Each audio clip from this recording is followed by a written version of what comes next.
Which pitcher do you need this all the most Logan, for? yeah. Logan. Are you sure about that? Positive. Yeah.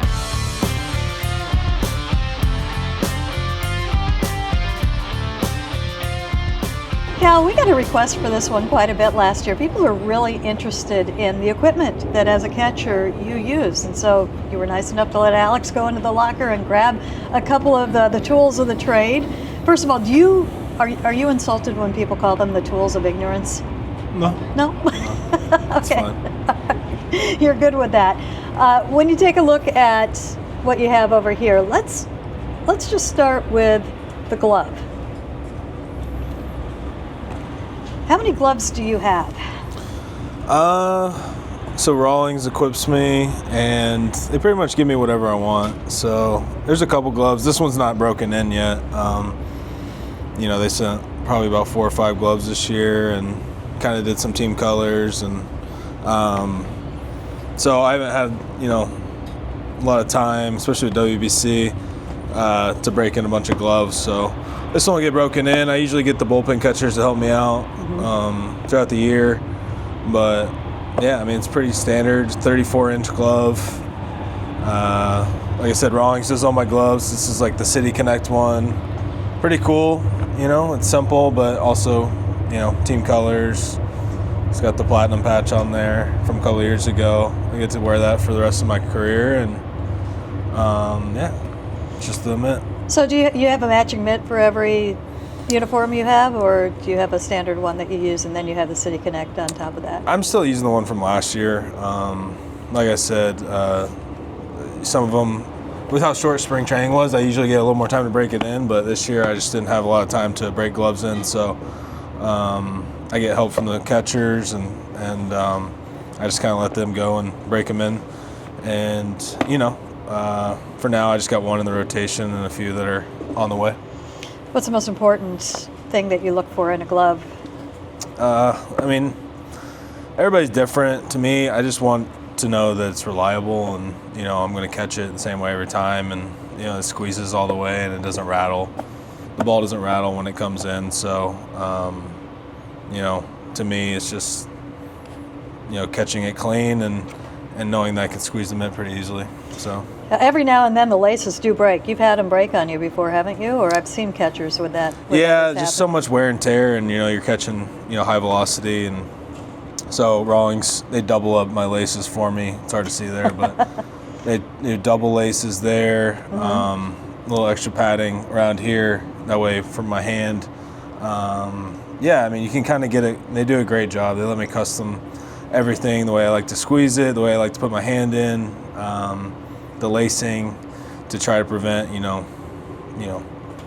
wear and tear on it. But there's only so much you could do. Sometimes you just got to replace certain parts and certain leather and string. So what goes into a glove fitting? Is there any technology with that, or is that just trying on different gloves? No, I mean, you just kind of know the model that you like, and to me, they are able to form it kind of however you want to squeeze it, and I like, I kind of like it a little more flat rather than boxy. To me, it just squeezes easier, and I do three fingers in the pinky. So just so I can move my hand over when I'm catching a ball, I'm not getting as much impact on my hand, because early in my career I would, kind of going straight up, and each finger in a hole that's selected for it.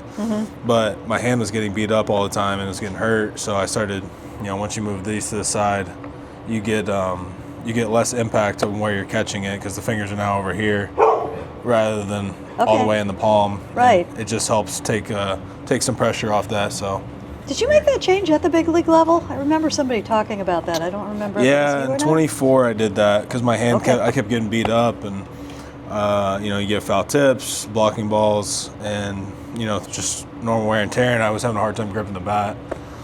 So I was like, I gotta be able to keep myself healthy, and I was able to do that without it affecting my performance behind the plate. So and who put you onto that? I think I just started messing with it. I don't know. I mean, catchers, it's always been a thing for catchers, I think once you get in, once I got to pro ball, it was one of those things where, people mentioned it just because of how many bullpens you're catching and how much, impact you're getting each time, and you're trying to reduce that wear down of your hand. And if you're constantly getting hit in the same spot, you're getting bruises, dinged up, and your finger.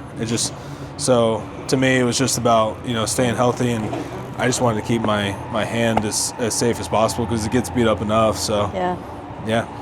So you can't point backwards yet or anything like that. Your hands look pretty okay so far. Yeah, you can see that. I mean, I think any catcher right here is going to be a little swollen at all times, but right. So this one's permanently kind of.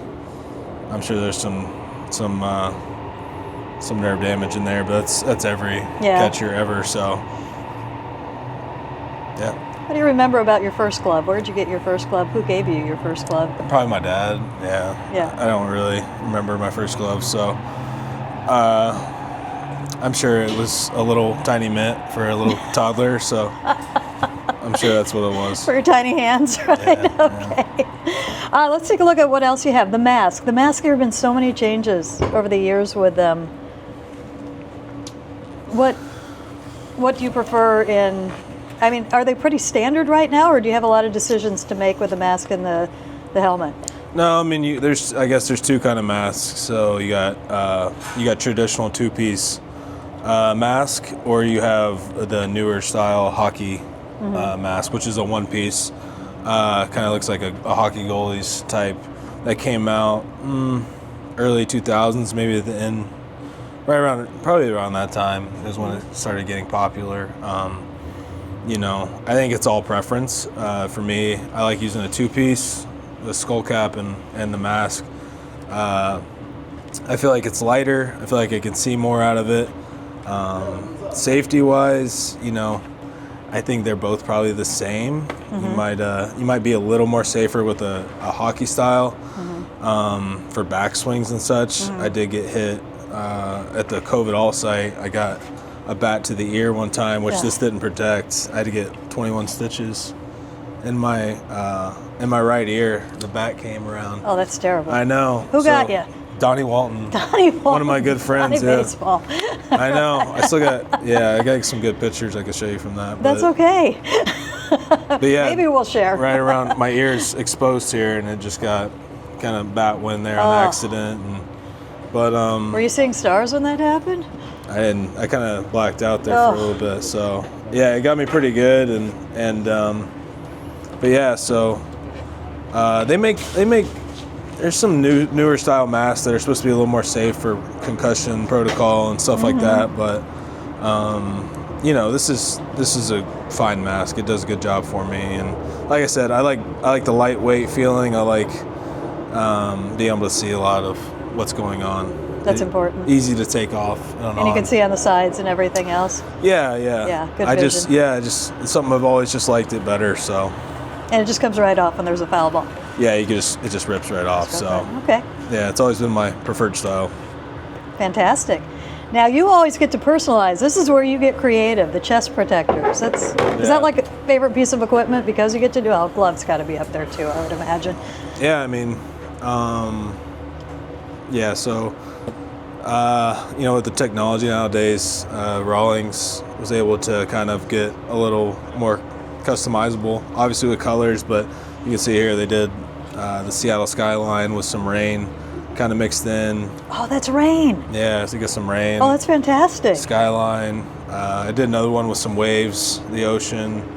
Obviously they got the team colors, 29, the platinum patch.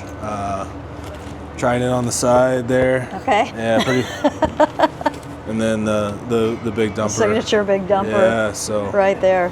Yeah, I mean they're awesome. They're an amazing company. They've done a great job fitting me and getting me right for everything. And it's a good hard but soft impact. You can kind of see the indentions. It kind of softens the ball up when it hits.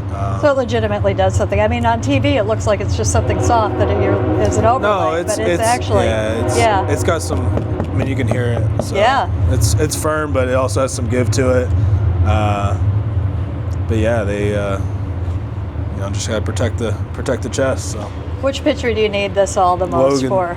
yeah. Logan. Are you sure about that? Positive. Yeah. And that's a good thing, though. His stuff moves, and Yeah. somebody's got to catch it, right? Yeah. He definitely